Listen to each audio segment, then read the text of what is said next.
Permítanme entonces presentarles a nuestro distinguido profesor, quien nos acompañará en esta sesión.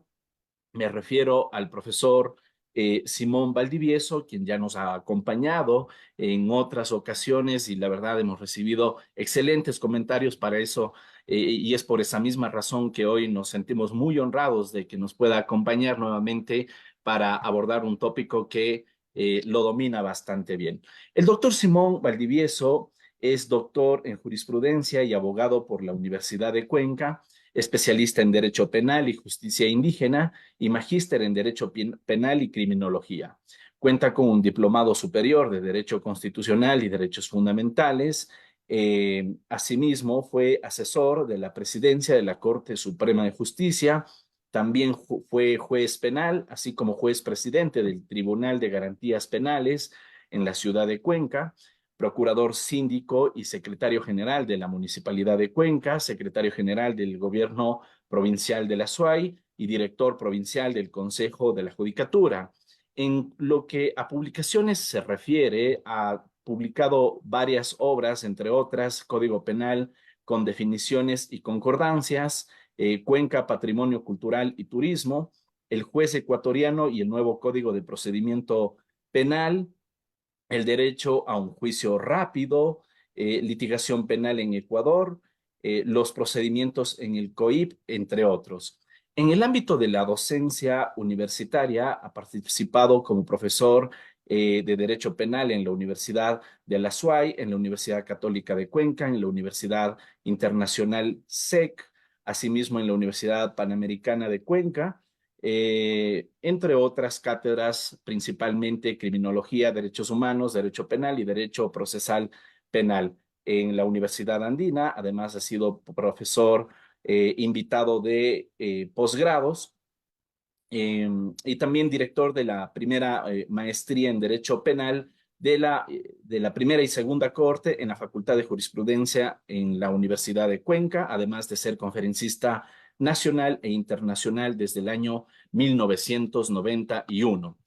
El tópico que abordará en esta sesión el profesor Simón Valdivieso es la teoría del delito. Eh, Como lo saben ustedes, apreciados participantes, si es que desean, si es que les surge alguna pregunta, pueden escribirla en el chat. Asimismo, las personas que nos siguen a través de redes sociales pueden dejar sus comentarios en la caja de comentarios de esta transmisión para nosotros hacerle llegar las preguntas que tuvieran al profesor. Y bueno, nos adaptamos realmente a la metodología que decida emplear, doctor. Si gusta, podemos hacer pausas el momento que ustedes lo estimen necesario para ceder el paso a preguntas, o si no, dejarlas conforme vaya agotándose los temas que vaya a ir o los subtemas que vaya desarrollando. Así que, estimado doctor, pues sin más, bienvenido. Un gusto nuevamente contar con usted y es todo suyo este auditorio. Buenas tardes, doctor Armijos. Muchas gracias a usted, gracias a Latin Juris, así como a la Universidad Juárez, Autónoma de Tabasco. Gracias a quienes se han dado cita a este evento académico organizado por ustedes. Muchas gracias por la invitación y la posibilidad de poder conversar, porque yo creo que esto, más allá de ser una disertación, va o pretende ser una conversación, porque tengo que reconocer, sin lugar a dudas, eh, el estatus de cada uno de ustedes, es decir, con quienes yo me estoy dirigiendo ahora. Somos pares, somos iguales, somos profesionales del derecho y ustedes están optando, sin lugar a dudas, por un título de posgrado. Es decir, creo que estamos al mismo nivel y por lo tanto lo que pretenderé a través de en esta tarde es únicamente refrescar conocimientos y, de otro lado, dejar inquietudes, porque eso es lo importante. Y como hay personas que están escuchándonos, están participando de este evento, que son de otras nacionalidades y esto es lo rico de poder participar en un evento de estos, en donde me permitiré de alguna manera dar una visión muy rápida, porque el tiempo no nos da para más, de cómo se ha estructurado la teoría del delito en el Ecuador. Y yo creo que en lo que decía mi presentador, a quien agradezco por las palabras generosas en la presentación. Bueno, yo creo que al final podríamos hacer las preguntas en homenaje al tiempo y yo me cuidaré de responder a cada una de esas inquietudes. Sí, bueno, les decía que vamos a conversar sobre la teoría del delito en el Ecuador, lo cual nos debe llevar, sin lugar a dudas, primero a hacer una revisión histórica muy rápida. Para nosotros en Ecuador la teoría del delito es una cosa nueva. ¿Y qué digo que es una cosa nueva? Porque nosotros tuvimos un código penal del año 1938, un código penal mal remendado y mal surcido. Tuvo una codificación en el año 1971 y cantidad de reformas hasta llegar obviamente al año 2014, cuando nace un nuevo cuerpo normativo en materia penal, que es el Código Orgánico Integral Penal, sobre la base o con el paraguas de una constitución que es la Constitución de Montecristi, que data del año 2008. Entonces, esa es una visión de que nosotros no teníamos efectivamente una teoría del delito. Nuestro viejo Código Penal, como digo, que data del año 1938, en la parte dogmática, no habría sufrido ninguna modificación.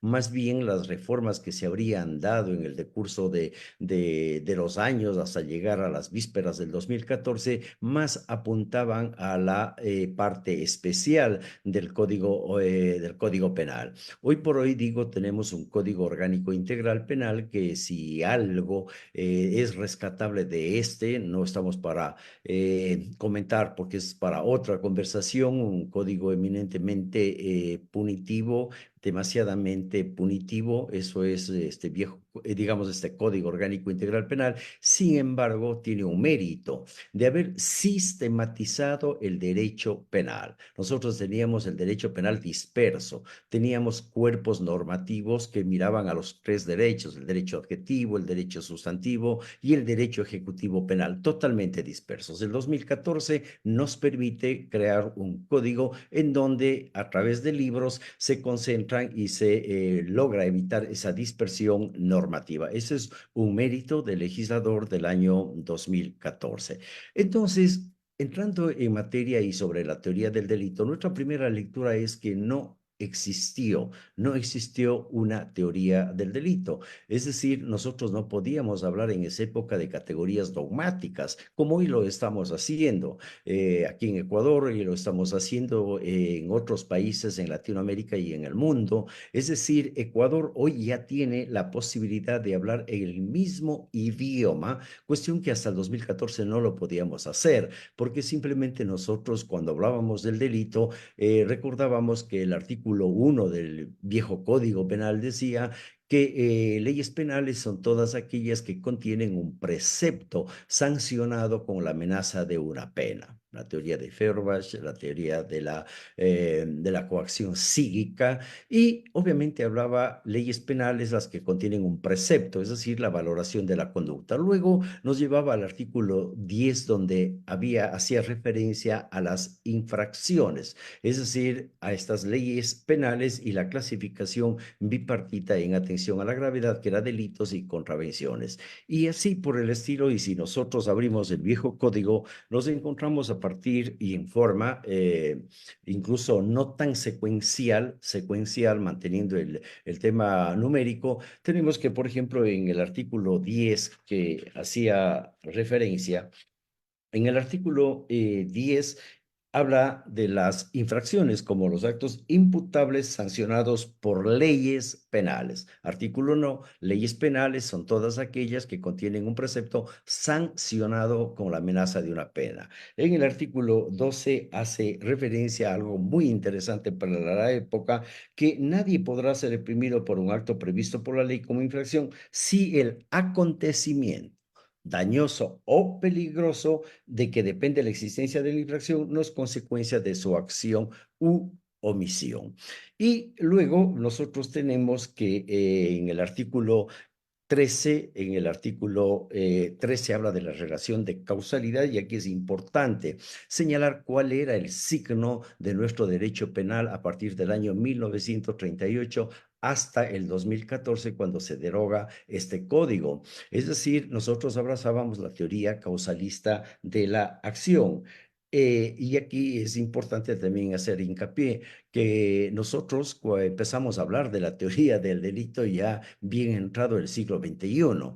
Es decir, antes nosotros no podíamos hablar en esos términos y cuando decíamos, por ejemplo, error de tipo, error de prohibición, había esa confusión cuando empezamos a abrir las primeras páginas de la dogmática penal del derecho comparado, pensábamos y creíamos que el artículo 13 del viejo código, cuando habla de la relación de causalidad, que el que ejecuta voluntariamente un acto punible será responsable de él e incurrirá en la pena señalada para la infracción resultante, aunque varíe el mal. Pensábamos nosotros de que, y aquí tenemos que hablar del error en persona y el aberratio actus, es decir, no, muchos decían se asimila al error de prohibición o se asimila al error de tipo, lo cual obviamente era un desfase que nosotros teníamos en la concepción. Sí, ese es un derecho penal eminentemente causalista, ¿sí? Y luego, y esto es importante y creo que hemos superado nosotros hoy con la teoría a la que me voy a referir, a la teoría del delito que está plasmada hoy en el Código Orgánico Integral Penal. Luego hacemos referencia al artículo 14 cuando se refiere a la clasificación de la infracción, dolosa o culposa, y todo esto reposaba en lo que hoy nosotros conocemos como la categoría dogmática de la culpabilidad. Y finalmente, para aterrizar en el artículo 18 que habla de las causas de exclusión de la antijuricidad y en el artículo 32 que habla de la responsabilidad. Es decir, en esta lectura rápida que me he cuidado hacerla, ustedes podrán darse cuenta cuál es el derecho penal que nosotros abrazábamos desde el año 1938. Y dos, de que no teníamos una verdadera teoría del delito. Podríamos hablar de los elementos de un concepto que de pronto teníamos del delito. Esta parte dogmática no ha sido tocada sino hasta el año 2014. Bien.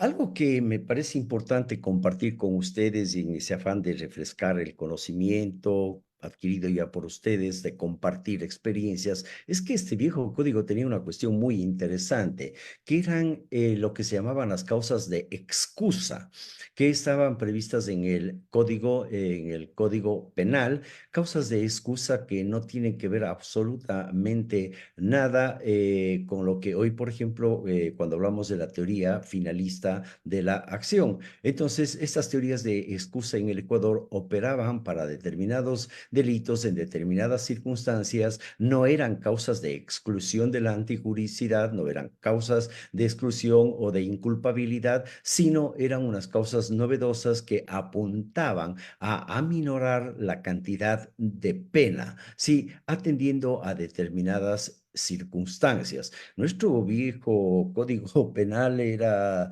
totalmente o respondía más bien a un Estado católico con una visión eminentemente moralista, eminentemente machista, sin lugar a dudas. Si ustedes en algún momento pueden hurgar este código y, por ejemplo, desde el artículo 26, artículo 26 al artículo 28, ustedes se van a encontrar con cuestiones muy novedosas que tenía este código. Por ejemplo, cuando decía, miren ustedes, cuando hablaba, por ejemplo, de la repulsa pasional y decía, asimismo es excusable la infracción que comete una persona al sorprender en acto carnal ilegítimo a su hija, nieta o hermana, ora mate, hiera o golpea a la culpable, ora al hombre que yace con ella. Ventajosamente todo esto sí fue paulatinamente, se fue derogando conforme avanzaba la sociedad y el conocimiento, obviamente, del derecho y de la dogmática penal en el Ecuador. Pero esa es una visión muy rápida de lo que era el delito en el Ecuador hasta antes del 2014. Bien, en el año 2009 hubo un anteproyecto que se llamaba anteproyecto del el Código Orgánico de Garantías Penales, que como el nombre lo indica, es fundamental, de garantías penales. Pero llega el año 2014 y obviamente el tema político cambia de alguna manera en el Ecuador, pese a que esta reforma del 2009 obedece a un marco constitucional eminentemente garantista, que es la Constitución de Montecristi del año 2008. Ahí hay un momento importante en la historia del derecho penal en el Ecuador, la gran reforma que se da asimismo en el año 2009 en el Ecuador, una reforma al código, en ese entonces, Código de Procedimiento Penal, al Código Penal, pero, sin embargo, borrón y cuenta nueva, en el año 2010, bajo el mismo régimen político, cambió el derecho penal y hubo un retroceso. Anclados en ese retroceso, sale o aparece el Código Orgánico Integral Penal y ya no, como se pensaba en un momento, como Código Orgánico de Garantías Penales. ¿Por qué? Porque el Ecuador, en el artículo 1, se declara un Estado constitucional de derechos y de justicia.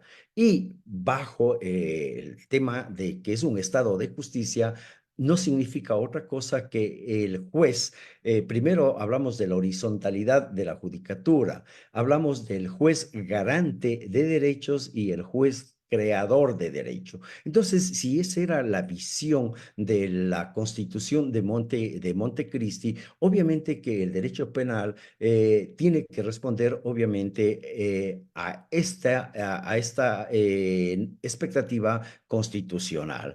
Bien, pero se dieron las cosas, pese a que políticamente no habría cambiado absolutamente nada. Sin embargo, ya afianzado un sistema político en el Ecuador, permitió que aparezca el Código Orgánico Integral Penal.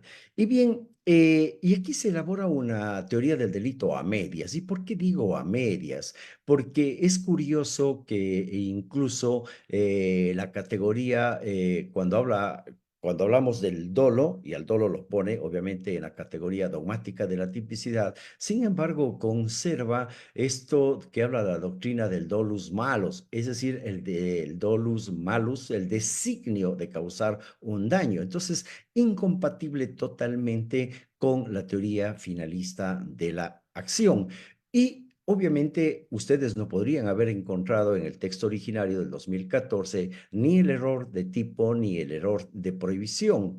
El concepto de dolo es el que acababa de señalar. Sin embargo, será el año 2019 donde se produce una gran reforma y aquí, en esta reforma, obviamente yo creo que se llega a establecer definitivamente la teoría del delito con un corte eminentemente finalista.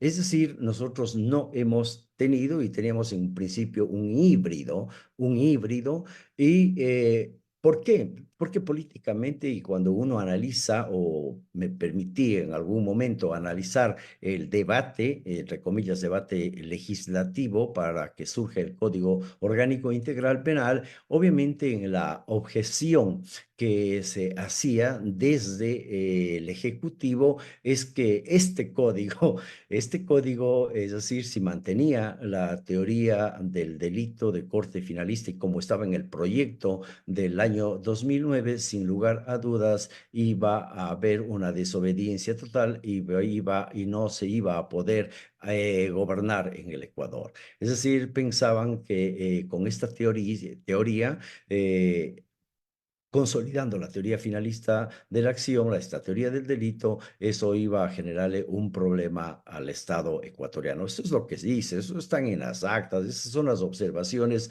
que hacen. Pero en buena hora llegamos al año 2019 y aquí sí, yo creo que se consolida la teoría del delito. Bien.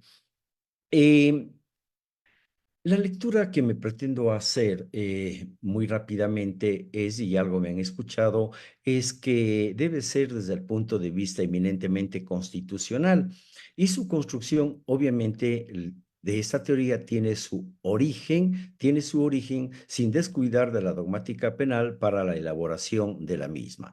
El régimen penal dibujado en la Constitución de Montecristi es el que nosotros hoy, por fin, lo encontramos en el COI, pero con la reforma que se completa con la reforma del año 2019.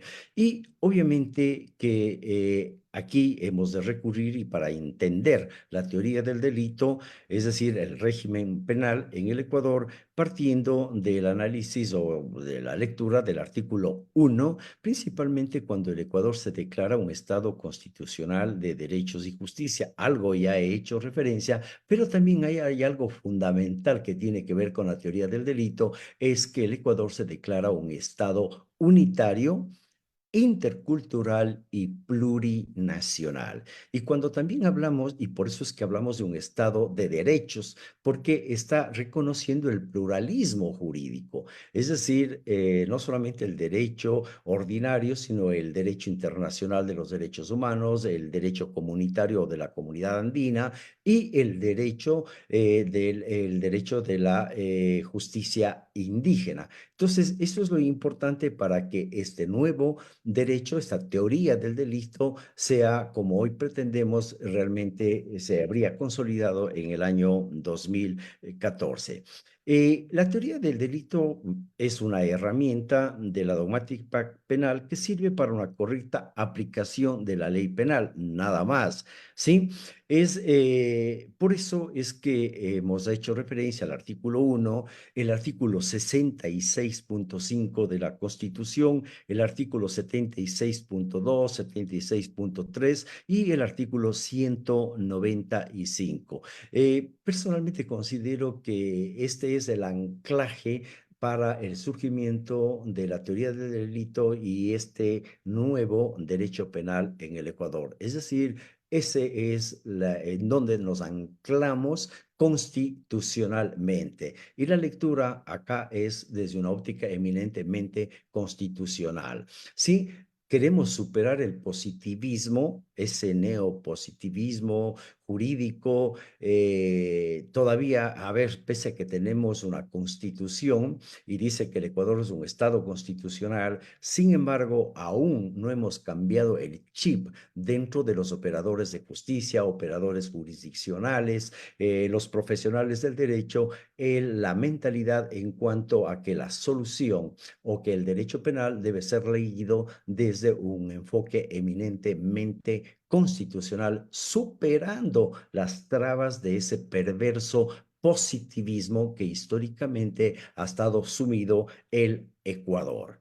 Bien, entonces cuando llegamos al artículo, al Código Orgánico Integral Penal, tenemos que en el artículo 18 del Código Orgánico Integral Penal se dice que es infracción penal toda conducta típica, antijurídica y culpable cuya sanción se encuentra prevista en el COI. Aquí ya nos encontramos obviamente con las cuatro categorías dogmáticas de la teoría del delito y por eso decía, ahora las y los ecuatorianos estamos hablando el mismo idioma en el campo del derecho porque esto en los países las personas que pertenecen a los países que nos están escuchando y que están compartiendo este evento académico, cuando hablamos de categorías dogmáticas, saben que estamos diciendo exactamente lo que se entiende en Ecuador como lo que se puede entender en México o se puede entender en la Argentina, por poner únicamente así un ejemplo.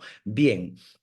Entonces, incluso aquí en el Ecuador se sostiene de que habría una quinta categoría dogmática que sería la punibilidad, pero eso es un tema obviamente en discusión. Yo personalmente creo que no es una categoría dogmática, sino es una consecuencia del delito. Esa es una visión muy personal, pero acá se piensa también o existe esa corriente. Y aquí yo quiero rescatar algo fundamental, es que no solamente desde la academia, sino desde el ejercicio profesional, hoy en Ecuador hemos avanzado en forma muy fundamental, una forma muy importante, más bien en cuanto al ejercicio del derecho y a las concepciones que existen del derecho. El derecho penal era un derecho anquilosado, es decir, reposado, viejo, no dinámico, y hoy yo creo que gracias a la docencia, a la universidad,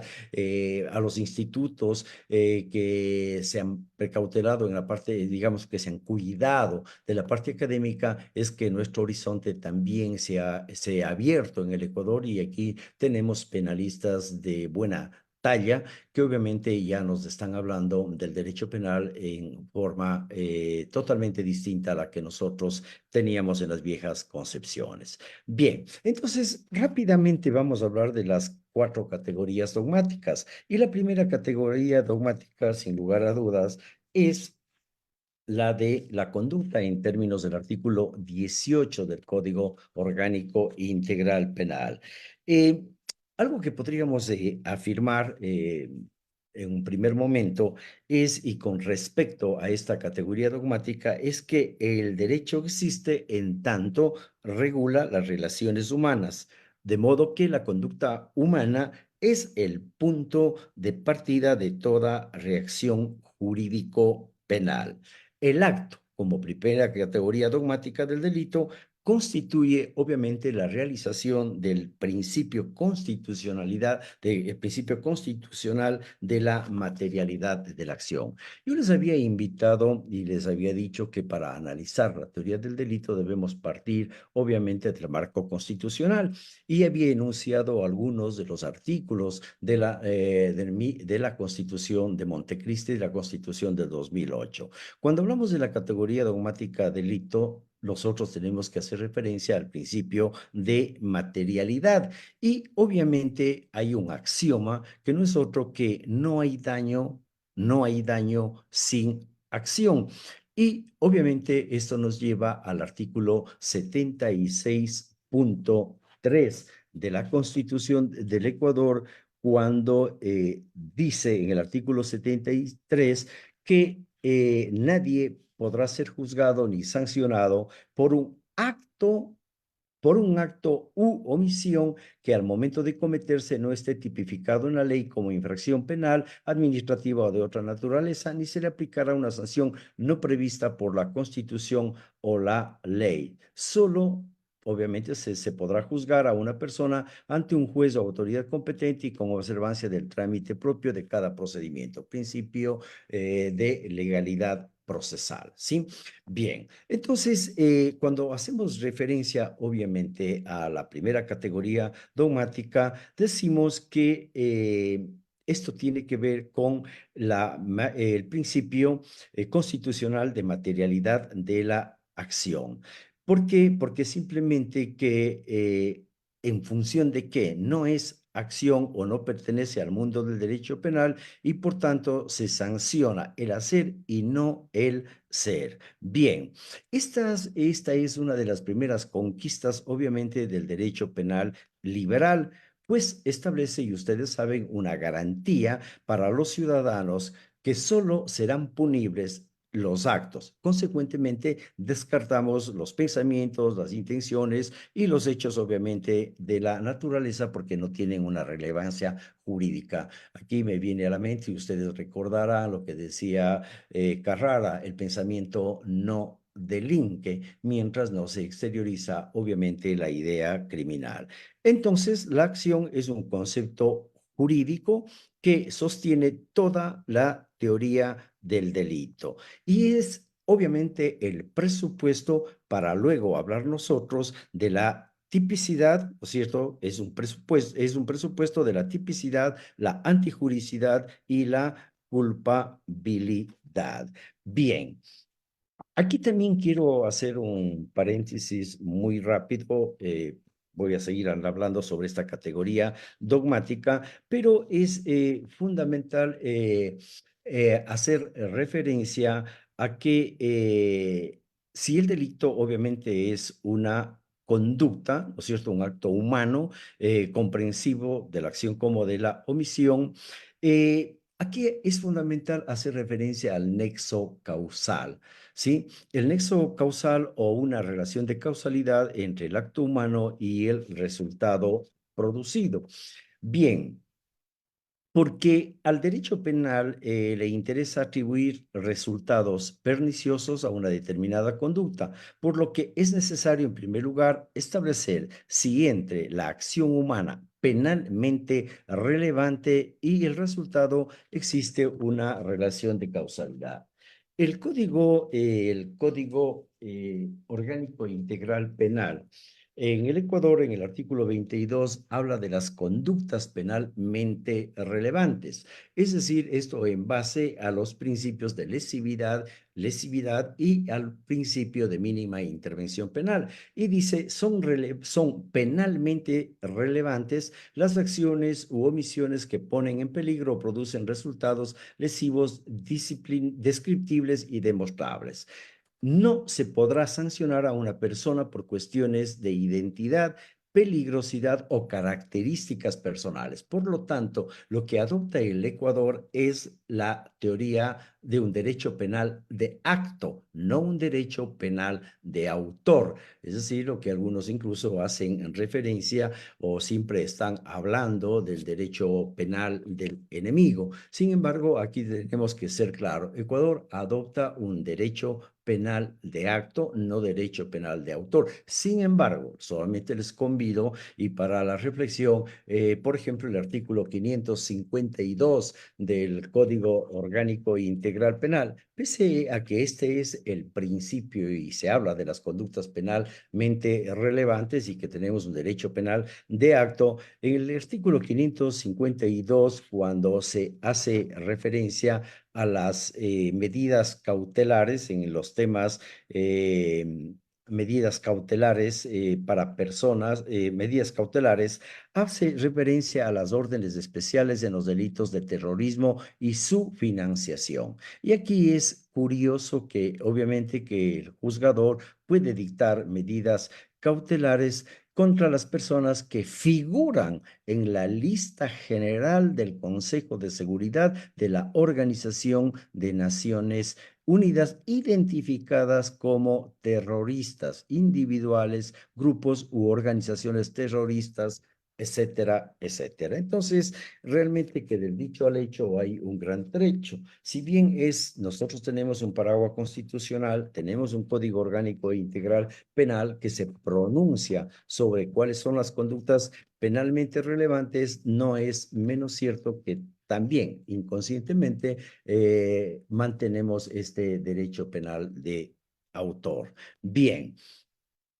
no me voy a referir a las distintas teorías que se han dado, ustedes las conocen, con respecto a la relación de causalidad. Sin embargo, yo pienso que la más humana, la más próxima al ser humano es la última elaborada, que es la teoría de la imputación objetiva. Pero aquí también hago un paréntesis. Pienso que desde la experiencia de los años de estar trajinando en el mundo del derecho penal, en el campo judicial, yo creo que verdaderamente no inauguramos en la práctica el ejercicio de la teoría del delito. Es decir, pienso que es una elaboración doctrinaria, una elaboración dogmática, ya estas puesta en el código o positivizada en el Código Orgánico Integral Penal. Sin embargo, en la práctica como que todavía no nos es necesaria o simplemente no la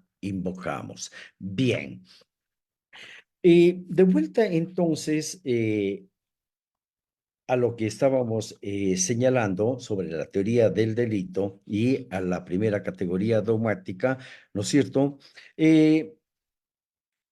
Podemos ahora hacer referencia que no es posible o aparece inconcebible que se pretenda hablar de la existencia de delitos sin conducta, ¿sí? Es decir, es la piedra fundamental para nosotros hablar de la existencia del delito. Si no existe acto, si no existe conducta, recordemos que el Código Orgánico Integral Penal igual hace referencia a las modalidades de la conducta en el artículo 23 y habla tanto de la acción y de la omisión y obviamente hace referencia a la omisión impropia o comisión por omisión. Pero bien, eh, el acto, obviamente, el acto es la conducta humana guiada por la voluntad. Esto es lo fundamental para poder hablar de seguido, como dice el Código Orgánico Integral Penal, habla de las causas de exclusión de la conducta. Entonces, si nosotros decimos que el acto es la conducta humana guiada por la voluntad, el contenido de esa voluntad, por lo pronto, a nosotros no nos interesa, pues lo abordamos en las siguientes categorías dogmáticas. La voluntad es la facultad de decidir y ordenar la propia conducta. Es decir, solo tiene relevancia jurídico-penal cuando ha sido producto de un acto humano guiado por la voluntad. Bien, que este acto sea punible, esto es materia de un análisis de las restantes categorías dogmáticas. Bien, cuando hablábamos de causas de exclusión, conforme dice el Código Orgánico Integral Penal, de la mano de la doctrina hablamos de los elementos negativos del acto o causas de ausencia del acto, ¿no?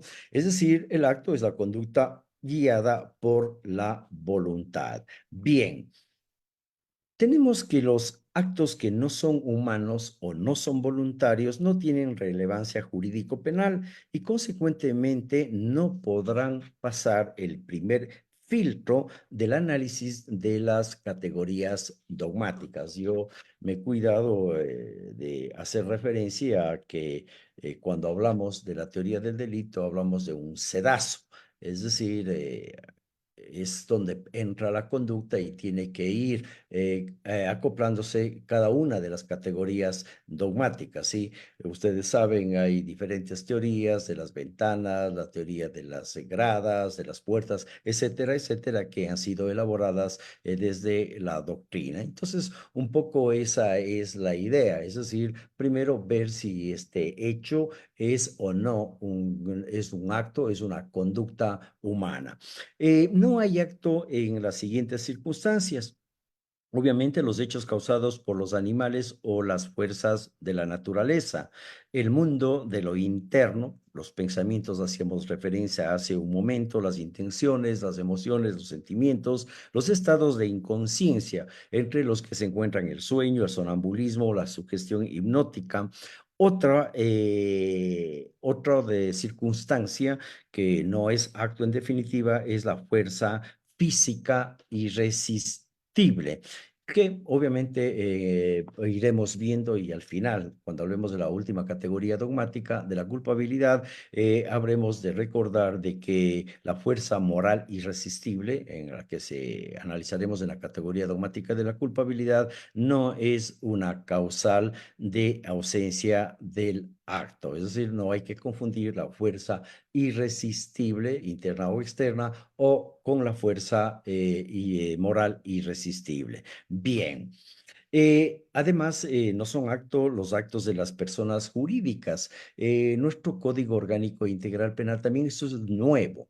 En el Ecuador no existía la responsabilidad de la persona jurídica, por ejemplo. No existía y con el Código Orgánico Integral Penal se inserta la responsabilidad, pero con un condicionante y por eso rompe también la tradición jurídico penal ecuatoriana y lo de la doctrina rompe en el Ecuador cuando se establece la responsabilidad de la persona jurídica en materia penal en el artículo 49 que también ha sido reformado. Aquí hago otro de los paréntesis y disculpen utilizar esta expresión porque tengo que salirme un poco del discurso que lo estamos haciendo porque imagínense un código que data del 2014, vamos al 2024, es decir, no tiene 10 años, aún no cumple esa edad, sin embargo, ya tiene cantidad de reformas. Cantidad de reformas. ¿Y por qué? Porque simplemente el legislador, por eso el legislador responde o pretende utilizar, en este caso, discúlpeme, en el Ecuador, el derecho penal al servicio de sus intereses. Sí, esa es una realidad. Está mal utilizado el derecho penal. En el Ecuador, cada vez que pueden, los políticos se agarran del derecho penal, de la debilidad, del miedo de la gente, de la inseguridad y obviamente manipulan a este derecho penal. Y por eso es que nosotros en menos de 10 años tenemos un código con cantidad de reformas y en lo más temprano tenemos, desde el 2019 tenemos una reforma en el 2021, tenemos una reforma en el 2022 y una reforma en el 2023. Es decir, pasamos reformándole a un código que pensábamos que de alguna manera sí, porque el derecho penal es movible, las circunstancias cambian, pero sin embargo pensábamos que teníamos un derecho penal de largo aliento.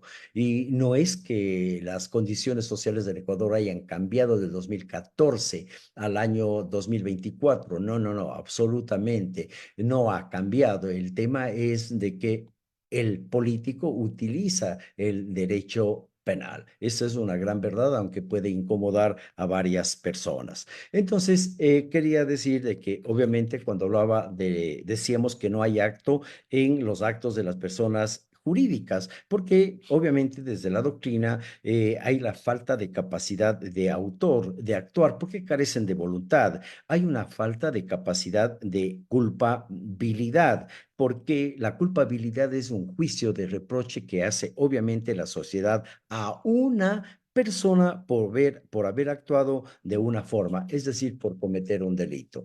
También decimos que no son actos lo de la persona jurídica desde el punto de vista de la doctrina, porque hay una incompatibilidad con los fines de la pena. Y en el caso del Ecuador, en el Ecuador, en el artículo 201 de la Constitución, habla que la pena tiene como finalidad la rehabilitación del infractor. Por lo tanto, vemos que no cabe. Sin embargo, nosotros en el artículo 49 del Código Orgánico Integral Penal, más la reforma que se dio en el año 2022, si la memoria no me falla, obviamente se establece ya la responsabilidad, pero aquí hay un asunto interesante. Dice, solamente en los casos previstos en el código, es decir, un principio de taxatividad. Solo en estos supuestos existe. Consecuentemente, no podemos hablar que en cualquier delito hay la responsabilidad penal de la persona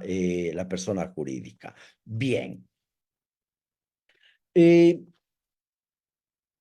Luego, es muy rápidamente, también tengo que hacer referencia a cómo está tratado la omisión, la acción y la omisión en el Código Orgánico Integral Penal cuando hace, perdón, referencia a las modalidades de la conducta.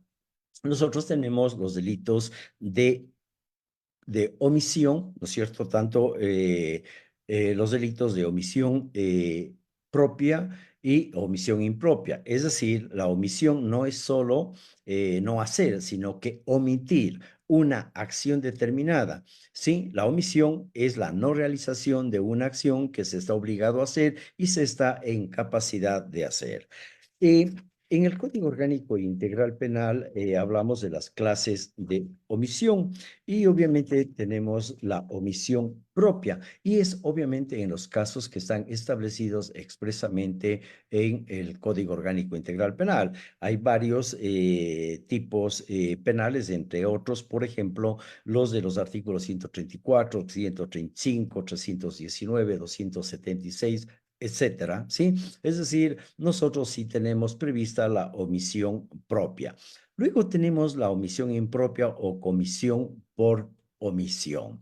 Y obviamente aquí, y de acuerdo a la doctrina y a nuestro código, que aquí también hay que hacer un análisis o una reflexión, bueno, lo hacemos de seguido, de que a la comisión por omisión que reconoce el Código Orgánico Integral Penal cuando dice en el inciso segundo del artículo 23, no impedir un acontecimiento cuando se tiene la obligación jurídica de impedirlo equivale a ocasionarlo. Es la omisión impropia o comisión por omisión. Pero curiosamente, y no sé por qué y a qué obedece, es que el Ecuador, en el Código Orgánico Integral Penal, el legislador crea la figura de la omisión dolosa y curiosamente le coloca en la categoría dogmática de la tipicidad, cuando el propio código dice que habla de las modalidades de la conducta, ¿no es cierto?, de la acción y la omisión y de la omisión impropia se refiere en el artículo 23, sin embargo, luego establece la omisión dolosa en el artículo 28 cuando hablamos ya de la otra categoría dogmática que es la tipicidad. Volviendo obviamente a la omisión impropia, dos requisitos y es simplemente para recordar la relación causal entre la omisión y el resultado producido y dos, la obligación jurídica de actuar. Aquí también una reflexión muy interesante. Para nosotros resultaba novedoso cuando hablábamos de la posición de garante. Es decir, esto es novedoso para nosotros y justamente aparece con el Código Orgánico Integral Penal, con el Código Orgánico Integral Penal. Y bien, es decir, cuando habla del artículo 28, ¿sí? Es decir, esta obligación jurídica de actuar que puede venir por mandato legal, por un tema contractual o por un actuar precedente, dice la doctrina.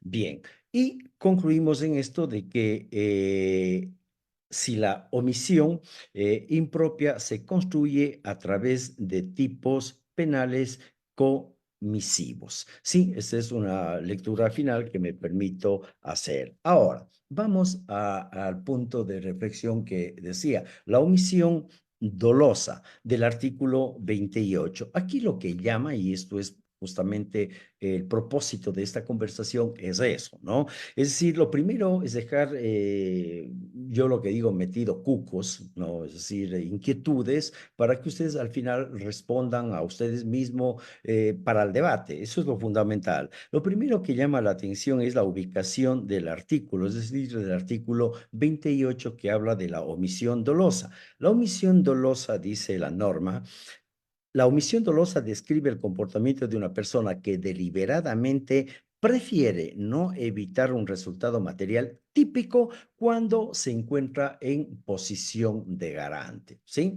Es decir, lo que hablamos hace un rato desde el punto de vista de la doctrina. Sin embargo, esto debería estar en la categoría dogmática del acto de la conducta, sin embargo, la ubica en la categoría dogmática de la tipicidad. Es decir, lo primero que llama la atención es la ubicación, ¿sí? Porque la omisión es una forma de conducta. Luego, se define el concepto de omisión impropia, aunque con una nomenclatura diferente, porque se llama omisión dolosa. ¿Sí? Lo cual también nos puede llevar a pensar, como vamos a ver de seguido, eh, que, por ejemplo, no podríamos hablar nosotros de la omisión culposa. Es decir, si habla de la omisión dolosa, ¿no es cierto? La omisión dolosa nos llevaría a pensar de que no podríamos hablar nosotros de la omisión impropia, o sea, culposa, porque nada dice el COIP, solo se refiere a la omisión dolosa. Bien, entonces, sin embargo, se define a la omisión impropia como la omisión dolosa, con lo que se afirma tácitamente que la omisión culposa no es punible. Sin embargo, si nosotros volvemos la lectura al artículo 23, en términos generales, en el inciso segundo, no impedir un acontecimiento cuando se tiene la obligación jurídica de impedirlo equivale a ocasionarlo. No hace diferencia si es doloso o es culposo. Pero si topamos a pie juntillas y a la letra de la ley, obviamente cuando hace la diferenciación y dice omisión dolosa, quiere decir que no existe, obviamente, la omisión culposa. Bien, en el inciso segundo del artículo 28 de la omisión dolosa, el legislador reconoce la afectación al principio de legalidad. Es otro de los elementos que me permito poner para la reflexión. Es decir, y hace referencia y limita la aplicación de la omisión impropia a los bienes jurídicos. Es decir, limita a determinados bienes jurídicos como son la vida, salud, libertad e integridad personal. Ahí hay comisión por omisión o omisión impropia, solo al tratarse de aquellos delitos, aquellos tipos penales cuya tutela, cuyos bienes jurídicos son los que estamos señalando. Consecuentemente, descartaría de manera expresa la posibilidad de los delitos de omisión impropia que afecten otros bienes jurídicos. Bien. Estoy volando con el acelerador, les ofrezco disculpas y si me dicen que estoy muy acelerado, díganme, no hay ningún problema. Lo importante es llegar de alguna manera con ustedes.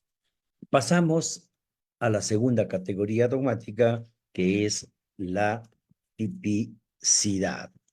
Bajo el mismo paraguas constitucional, el principio reposa en el principio de legalidad, es decir, en el artículo 76.3 que ya había dado lectura cuando analizaba también la primera categoría dogmática y bajo el axioma de que no hay delito sin ley. Esto, principio de legalidad que no es prudente redundar en aquello porque es de conocimiento de pregrado y no se diga a la edad profesional que tenemos todos los que estamos compartiendo este espacio. Bien. El tipo es, por tanto, un hecho político, lo que decíamos hace un minuto, la selección y descripción de hechos punibles que hace el legislador. Alguien decía que las leyes penales son termómetros sociales. Y aquí también me viene una cuestión muy interesante, ya desde otro punto de vista de análisis, no solamente desde el jurídico, y por ahí leí alguna vez que decía, si quieres conocer qué gobierno tienes, lee su derecho penal. Es fundamental. En el derecho penal se refleja efectivamente lo que el gobernante quiere, lo que la clase gobernante pretende hacerlo. ¿Sí? Bien. ¿Y por qué decimos que es un hecho político? Porque la selección y descripción de los hechos punibles los hace el legislador, cuyo fin político criminal de prevención, es decir, de motivación a los ciudadanos a que no incurrir en la conducta punible bajo la amenaza de una pena, ¿sí? Obliga obviamente al legislador a describir el tipo lo más claramente posible. Bueno, esto es un sueño, esto es lo que pretendemos, pero lastimosamente, y hablo del caso Ecuador, nuestros tipos penales no cumplen ese principio, ser claros, precisos, concretos y en un lenguaje claro, llano y sencillo, ¿sí? Es decir, para que lleguen, no, simplemente aquí nosotros, y voy a hacer o también otra reflexión, lastimosamente Ecuador se ha caracterizado desde el punto de vista del derecho de ser un importador de normas jurídicas. No digo que está malo lo que hacen en otros lados, pero lastimosamente algo que ha sido la esencia o signo en el tema del derecho es que somos importadores de normas jurídicas, somos copistas. Y aquí también hago otra reflexión. Con la Constitución de Montecristi se instituye en el Ecuador un neocolonialismo jurídico.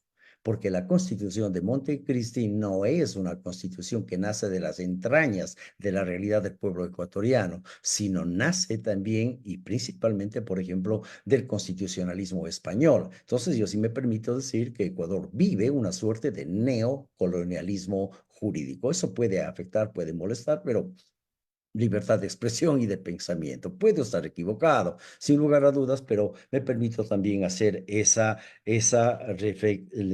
reflexión. Bien, entonces, la tipicidad reconoce las siguientes funciones. Una función de selección de los comportamientos humanos penalmente relevantes, ¿sí? Es decir, cuando hablamos del derecho penal mínimo, ¿no es cierto? Los dos principios que existen en cuanto al derecho penal mínimo y obviamente tenemos una función de garantía que se traduce en el principio que habíamos señalado de Feuerbach, que no hay delito ni pena sin ley previa, y también una función motivadora con la descripción típica. El legislador le dice a la sociedad, obviamente, cómo debe comportarse. Bien. A la tipicidad está compuesta por elementos objetivos y subjetivos. Por un lado, la descripción objetiva del hecho punible y por otro, el nexo psicológico entre la gente y el resultado. Y aquí también tenemos que ser muy claros. Esto es nuevo para los ecuatorianos. Es decir, para los ecuatorianos que hemos caminado en el derecho penal y que me he hecho referencia al viejo derecho penal, esto a partir del año 2014 realmente es nuevo. Serán las nuevas generaciones las que obviamente lo asimilan de otra manera. Esto es novísimo para nosotros cuando se instituye en el tema de la tipicidad y en los términos que estamos haciendo referencia. Es decir, que está compuesta tanto de elementos objetivos y de elementos subjetivos. Bien. La tipicidad objetiva y tipicidad subjetiva. La tipicidad objetiva, la descripción abstracta y genérica de la conducta prohibida. Ya hemos hecho referencia de que la conducta debe ser, digamos, de que esto debe ser redactado de modo que llegue a todos los ciudadanos. Bien. Obviamente, esos están en la parte especial del Código Orgánico Integral Penal, en el libro segundo. Y el tipo penal debe componerse mayoritariamente de elementos descriptivos que cualquier persona de entendimiento promedio, pueda comprender, como por ejemplo cuando decimos matar, robar, lesionar, etcétera, día, noche. El viejo Código Penal tenía una cuestión muy interesante y en la parte final, en las disposiciones comunes, tenía normas explicativas, lo cual carece este Código Orgánico Integral Penal. Es decir, el viejo código yo pienso que era saludable, porque por ejemplo tenía normas explicativas y decía qué se entiende por día, qué se entiende por noche, etcétera, etcétera, lo cual obviamente hoy en este código no lo dice y por lo tanto eso puede prestarse incluso a una serie de interpretaciones que pueden llevar a la impunidad o eventualmente a castigar o sancionar a un inocente. Bien, eh, ¿cuáles son los elementos objetivos que encontramos en los tipos penales?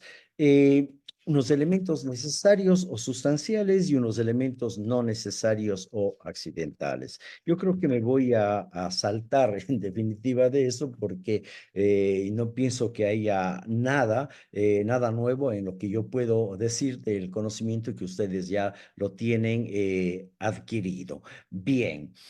Eh, en cuanto a los elementos no necesarios iguales, es decir, los normativos, los valorativos, otras circunstancias que complementan el tipo, bien.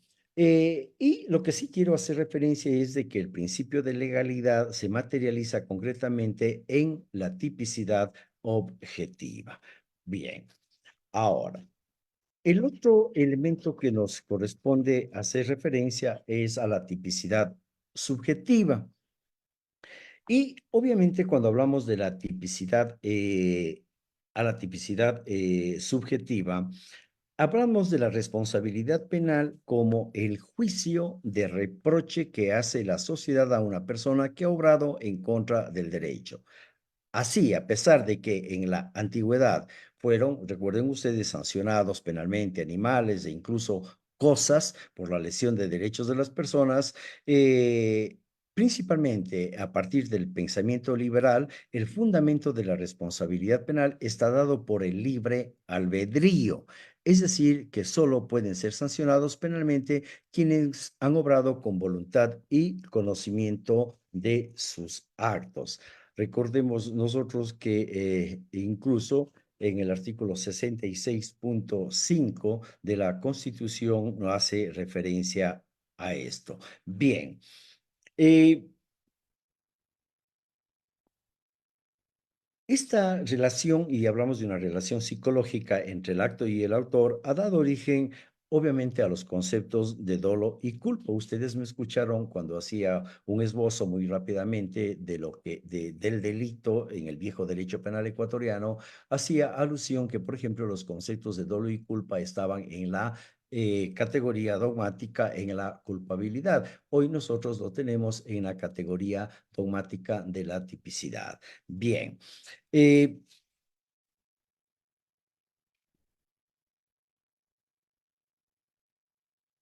Dolo.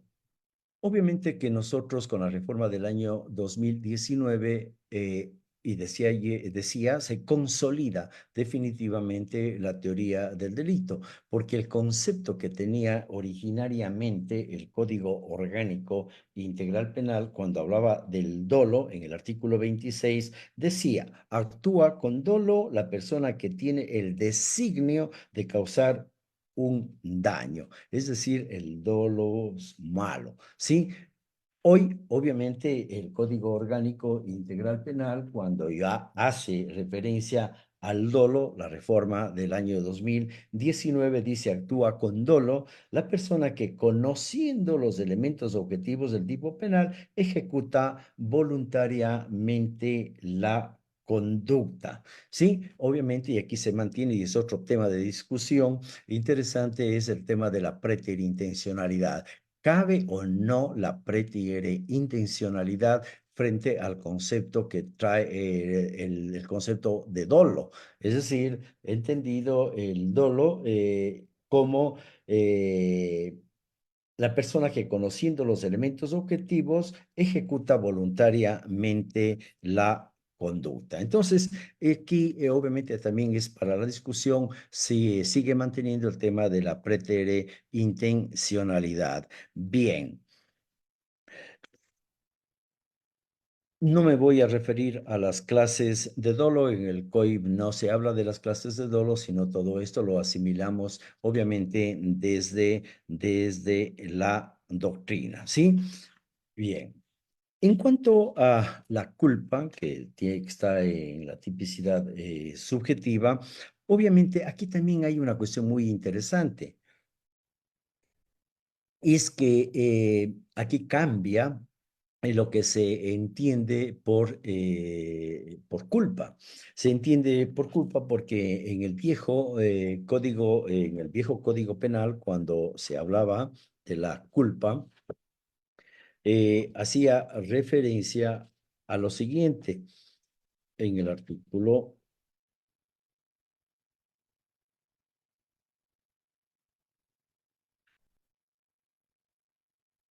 14. A ver. La infracción culposa decía. La infracción es culposa cuando el acontecimiento, pudiendo ser previsto pero no querido por el agente, se verifica por causa de negligencia, imprudencia, impericia o inobservancia de ley, reglamentos u órdenes, lo cual obviamente el tratamiento que, y de acuerdo a la teoría que abraza hoy el Ecuador, es totalmente distinto la concepción de la culpa. Es decir, ¿y por qué? Obviamente el tema de la culpa, porque el legislador, ¿no es cierto?, debido a la importancia de determinados bienes jurídicos como la vida o la salud, se han visto en la necesidad de ampliar dicha protección, no solo prohibiendo, que estamos hablando de los tipos penales eminentemente dolosos, tendientes a la lesión o puesta en peligro, sino sancionando a quienes han afectado esos bienes jurídicos producto de su falta de cuidado. Esto es lo nuevo que tenemos nosotros en la teoría del delito aquí en el Ecuador. ¿Y por qué? Porque obviamente vivimos en un constante riesgo. Bien, entonces, eh, a los delitos culposos se los conoce también como delitos imprudentes o negligentes y tienen dos elementos fundamentales, la acción culposa y el resultado que ella ha causado. Y nuestro parámetro para analizar es el artículo 146 del Código Orgánico Integral Penal. Bien, eh, ¿y por qué? ¿Y cuándo se da? Cuando se ha violado, se produce cuando se ha violado el deber objetivo de cuidado. Y ella nos lleva el artículo 146 del Código Orgánico Integral Penal. Bien. En cuanto al concepto de cuidado objetivo, todas las actividades de la vida en sociedad se encuentran normadas, y más aún cuando de estas actividades se desprenden riesgos para los seres humanos. Por tanto, el concepto de cuidado es un concepto objetivo y normativo, por cuanto lo que se debe analizar ante la producción del resultado típico es si el infractor ha actuado o no dentro de los riesgos permitidos. Obviamente, el exceso de riesgo constituye la violación al deber objetivo de cuidado. Bien, ¿cuáles serían los requisitos para la existencia de un delito culposo? La violación al deber objetivo de cuidado, el resultado típico y el nexo causal. Bueno, aquí también podemos hablar de clases de culpa y no voy a hacer referencia porque esto es un tema eminentemente doctrinario. Y obviamente sí corresponde hacer un breve recordar nada más de que es a partir de la reforma del año 2019 cuando se consolida la teoría del delito en el Ecuador, que se establece el error de tipo, ¿sí? Es decir, estamos hablando de la categoría dogmática de la tipicidad y justamente el legislador dice a continuación del artículo 28, que hacía referencia al nuevo concepto de dolo, dice, agréguese un artículo con el siguiente texto, 28.1. Error de tipo. No existe infracción penal cuando por error o ignorancia invencibles, debidamente comprobados, se desconocen uno o varios de los elementos objetivos del tipo penal. Entonces habla del error vencible y del error invencible, ¿sí? Es decir, eh, esto es nuevo, pero aquí también me permito hacer una reflexión con respecto a la teoría del error. En la práctica diaria, yo sé que no todos los casos que llegan a sede fiscal o a sede jurisdiccional, obviamente pueden o se prestan para este tipo de análisis porque son determinados en atención a determinadas circunstancias. Sin embargo, yo pienso que que aquí nosotros todavía no hemos inaugurado esta causa, es decir, el error, la teoría del error de tipo y mucho menos el error de prohibición, que eso lo vemos nosotros en la otra categoría dogmática, que es la de la culpabilidad. Bien. Eh,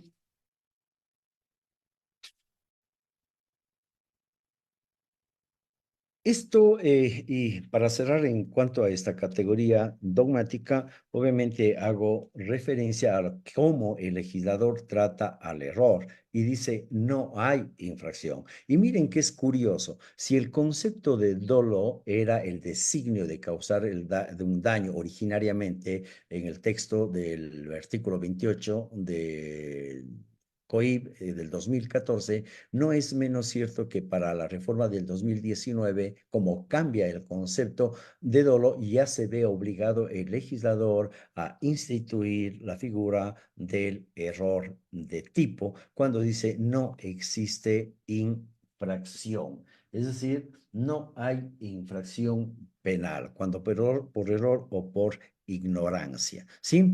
Y esto es saludable, pero la pregunta es, ¿estaremos ya actuando o invocaremos o no invocaremos obviamente aquello? Yo sigo insistiendo que lastimosamente nosotros tenemos todavía una mentalidad desde el punto de vista del derecho eminentemente positivista. Pese a que vivimos en un estado constitucional, sin embargo, todavía nos vemos sumidos al mandamiento de la norma positiva. Bien.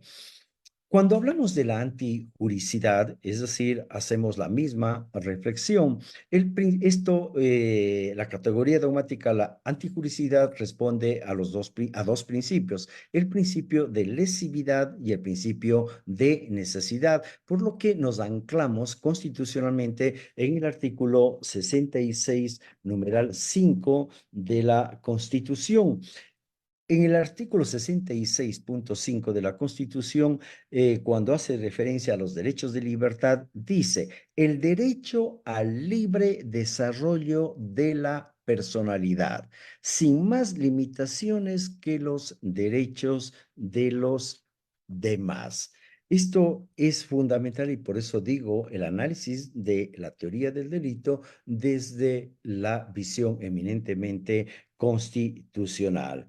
Bien, y obviamente esto va de la mano con el artículo 6629 letra D, que dice que ninguna persona puede ser obligada a hacer algo prohibido o dejar de hacer algo no prohibido por la ley.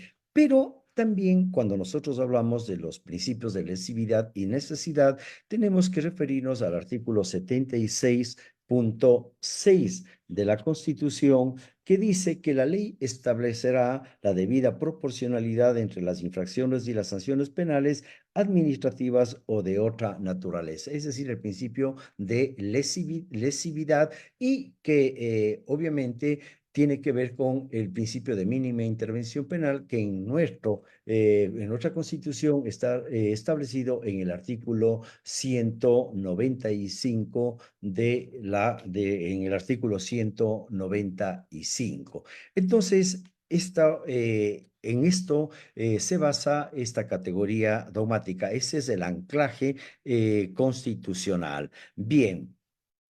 La antijuricidad es un concepto que se aplica para todo el ordenamiento jurídico y es errado pensar que únicamente cae en la esfera de lo penal, ¿sí? Es decir, se cree que únicamente esto es patrimonio del derecho penal cuando la antijuricidad también se aplica en otros campos del derecho. Bien, no me voy a hacer referencia a lo que la doctrina habla de la antijuricidad formal y de la antijuricidad material, pero sí voy a hacer referencia a las causas de justificación, que en el caso del Código Orgánico Integral Penal, en el artículo eh, 30 habla asimismo de causas de exclusión de la antijuricidad. No existe infracción penal. Recordemos que, por ejemplo, cuando hablaba de la tipicidad del error de tipo en el Ecuador, dice no hay infracción penal. ¿Sí? Aquí dice no hay infracción penal y establece los supuestos que de alguna manera se conservan incluso los que el viejo Código Penal lo tiene. Y obviamente estas causas de justificación de la antijuricidad son las mismas que se mantienen en la doctrina y en el derecho comparado. Es decir, y no ha habido ningún cambio en la estructura de estas causas de justificación. La legítima defensa, el estado de necesidad. En la legítima defensa, y nuestro viejo código tenía algo muy importante cuando hablaba de la legítima defensa de terceros en forma expresa. Sí, esto es una cuestión que también me permito compartir y convidarles e invitarles a la reflexión. Hablaba en forma expresa de la legítima defensa de terceros, la más altruista, pero esa defensa que no existe. ¿Por qué? Porque nadie quiere comprarse broncas. Sí, discúlpeme el término coloquial, pero también nos permite la academia y en este espacio, sin restar el nivel con el que estamos conversando, es referirnos en términos coloquiales. La legítima defensa de tercero, la más altruista de las defensas, yo pienso que es una palabra de museo en el Ecuador. No se puede hablar porque nadie quiere comprarse una bronca ajena, es decir, porque forma parte de la insolidaridad. La solidaridad es un valor que se ha perdido en mi país y yo creo que en varios países de quienes estamos participando de este evento académico pueden pensar lo mismo. Sí, es decir, quedó ahí y definitivamente, por ejemplo, aquí no se habla en forma expresa como el viejo código lo decía. También me permito hacer referencia que en el caso de la legítima defensa, en el viejo código hacía alusión el viejo código, por ejemplo, a que había la legítima defensa en el artículo 19, artículo 20, cuando hablaba de la legítima defensa presunta y decía, se entenderá que concurren las circunstancias enumeradas en el artículo anterior, es decir, a la legítima defensa, si el acto ha tenido lugar defendiéndose contra los autores de robo o saqueo ejecutados con violencia, atacando a un incendiario, etcétera, y esto hacía referencia a la defensa personal de los bienes y a la defensa privilegiada de un peligro. Nuestro código, el viejo código, tenía en forma expresa diseñado acá. Lastimosamente, otro punto que quiero hacer referencia es de que tanto los operadores jurisdiccionales, los operadores jurídicos, fiscales, jueces, eh, eh, realmente no entienden de que cuando estamos frente a una causa de justificación o una causa de exclusión de la antijuricidad desde el punto de vista procesal, y estas causas deben ser tomadas como la máxima expresión de la aplicación del principio de inocencia. No de presunción de inocencia, en esto también disiento. Yo creo que si bien el derecho internacional de los derechos humanos habla de la presunción de inocencia, la inocencia no se presume, la inocencia es un derecho. Es el derecho a ser considerado inocente. Y no es un asunto semántico, sino es un asunto de fondo, de contenido. Si yo digo yo presumo, es una suerte de dádiva, pero si digo usted es inocente, es otra cosa. Pero yo pienso que usted es inocente. Entonces, yo creo que también hay ese asunto de reformular. Y eso es lo que pasa con estas causas, obviamente, de justificación. Es decir, y por eso es que incluso la legítima defensa de terceros que había comentado no se puede dar, porque el sistema penal, el sistema responde de una manera distinta. Es decir, aquí hay que probar la inocencia cuando la inocencia no se prueba, sino es el fiscal, el acusador, el que tiene que enervar el estado de inocencia. Esto yo creo que eso es uno de los problemas y que hace relación a las causas de justificación o de exclusión de la antijuricidad. Bien. También con respecto al estado de necesidad, no ha habido mayor cambio, no ha habido. Nosotros tenemos otra de las causas que es la orden legítima de autoridad competente, no hay ningún problema ahí. El cumplimiento de un mandato legal. Y aquí es donde también nos debe llevar a la reflexión.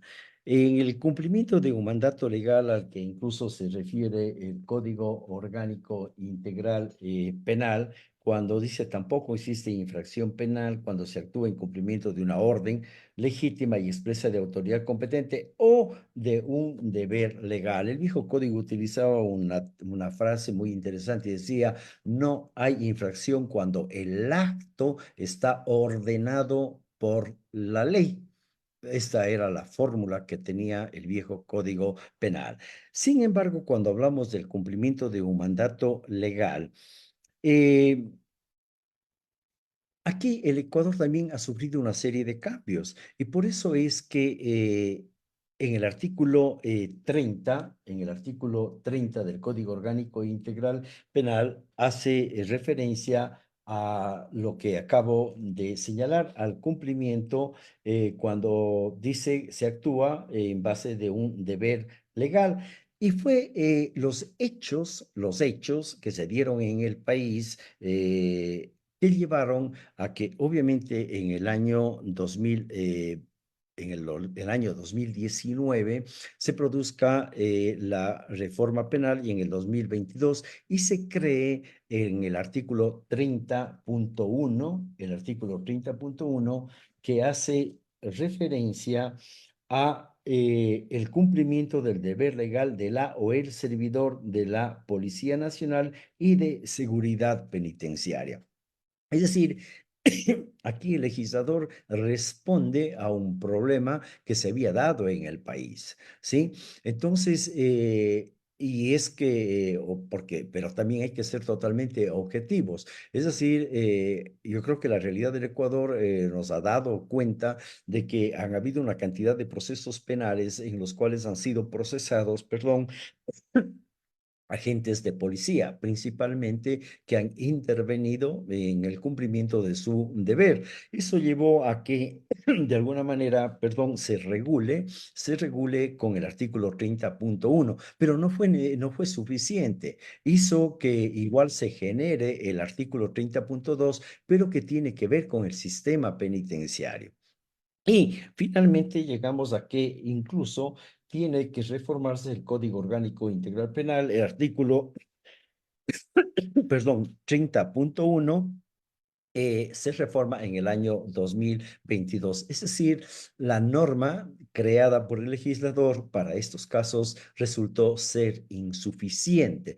Es decir, bajo el fenómeno de la inseguridad y el procesamiento a los agentes de policía, lo que hizo el Estado, el Ejecutivo a través del Legislativo, es blindar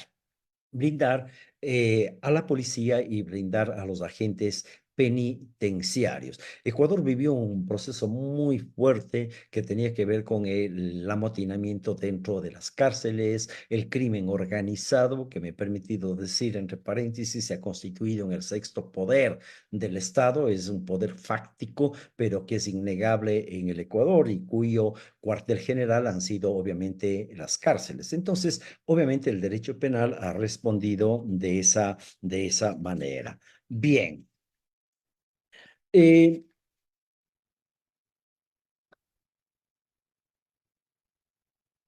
¿Cuál sería de las otras causas?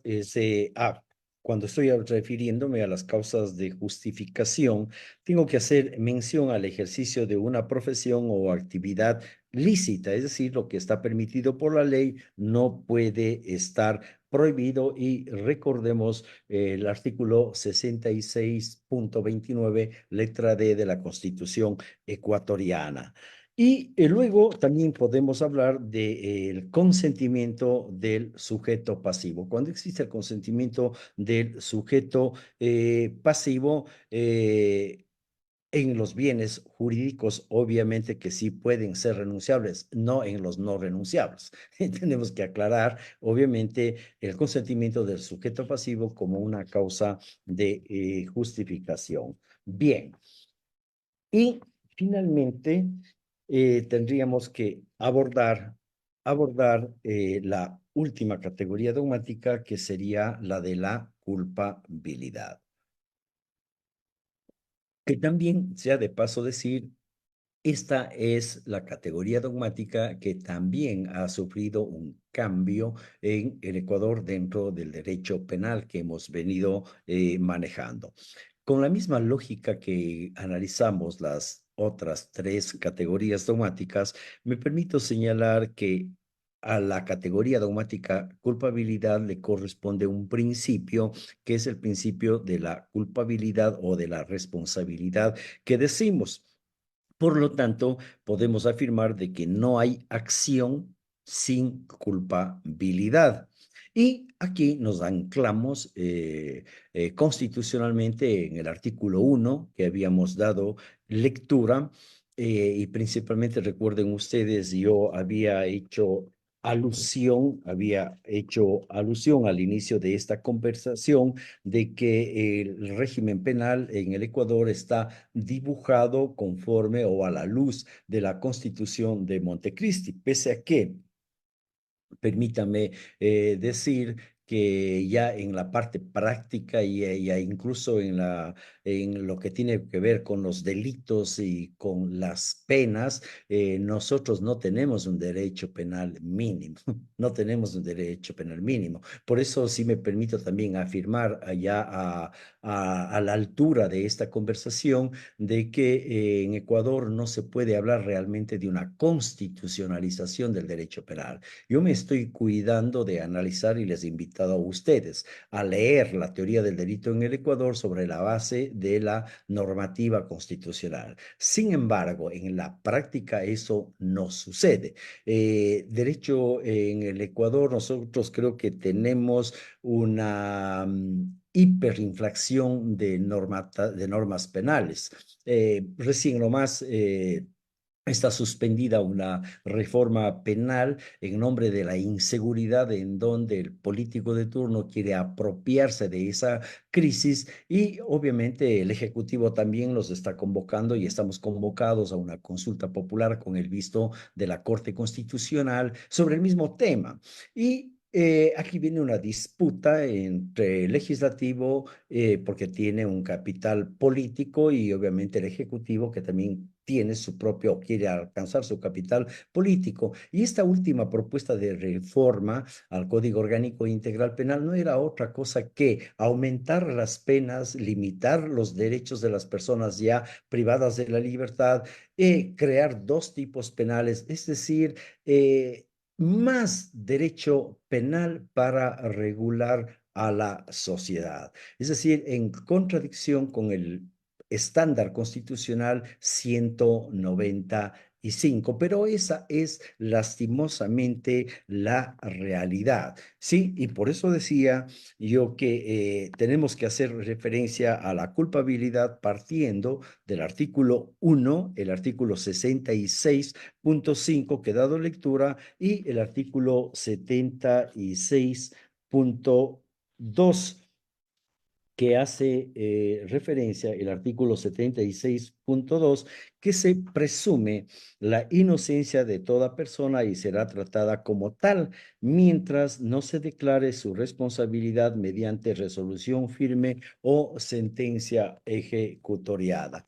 Un paso fundamental en el Ecuador para poder llegar a esta teoría del delito y la categoría dogmática de la culpabilidad e instituir el error de prohibición es que nosotros superamos una tara del viejo derecho penal, que era la presunción de conocimiento de la ley.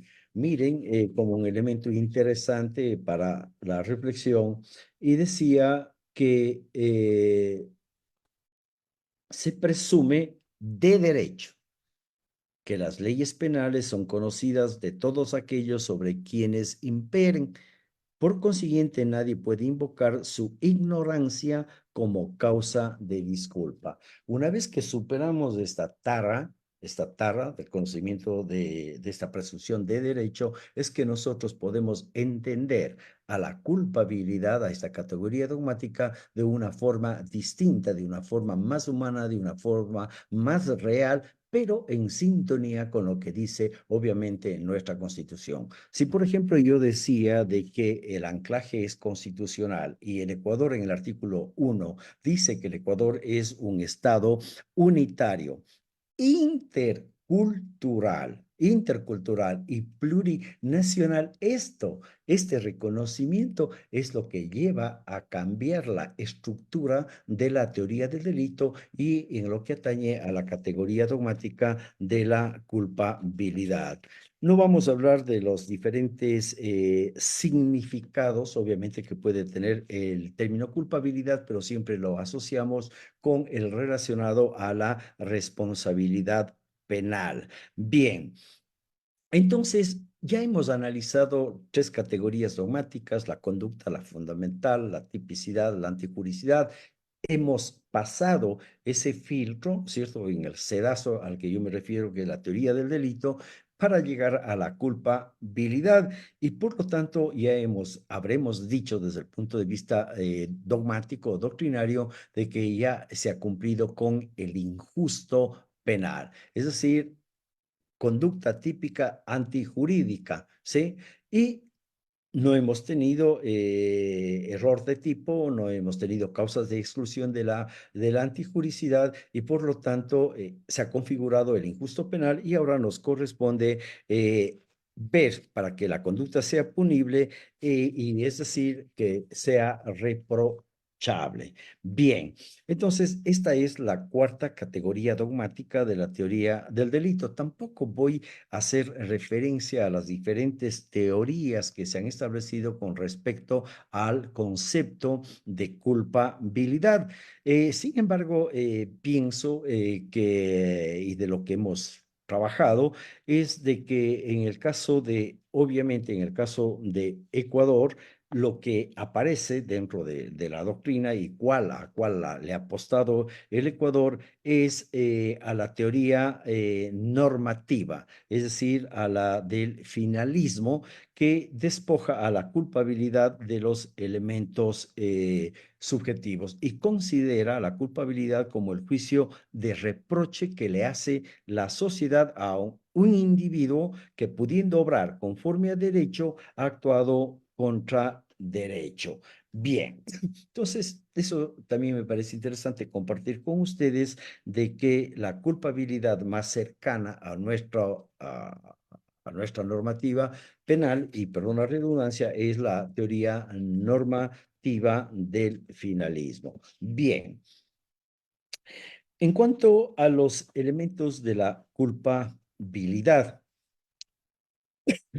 para que una persona pueda ser culpable por realizar un injusto penal, acto típico y antijurídico, y por ende la sociedad esté en capacidad de reprocharle su actuar, debe haber actuado, uno, en comprensión de los hechos realizados; dos, consciente de la contradicción con el derecho; y tres, que su accionar pudo haber sido evitado.